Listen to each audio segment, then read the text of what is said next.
In 1994, when I was 13 years old and home alone sick from school, 3 men broke into my house and physically assaulted me.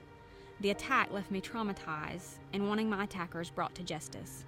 Once the men who attacked me were caught, the case was eventually assigned to then Deputy District Attorney Theo Lawson. Theo met many times with me and my family to prepare us for the trial, and he repeatedly assured us that justice would be served. Thanks to Theo's hard work and dedication, my attackers were found guilty and sentenced to 1,051 years in prison. But the story doesn't end there. 14 years after my attackers were convicted, they became eligible for parole. Although Theo was no longer working in the district attorney's office, he still took the time to appear before the Pardon and Parole Board in Montgomery to argue that my attackers should remain behind bars and should serve the remainder of their sentences. The board agreed, and today the criminals remain in state prison where they belong.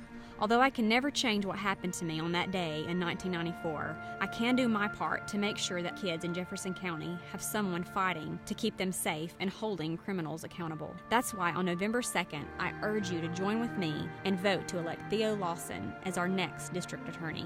As a lawyer, part-time police officer, law professor, and former prosecutor who's been endorsed by the Fraternal Order of Police, Theo is exactly the kind of person we need looking out for our families and keeping our community safe.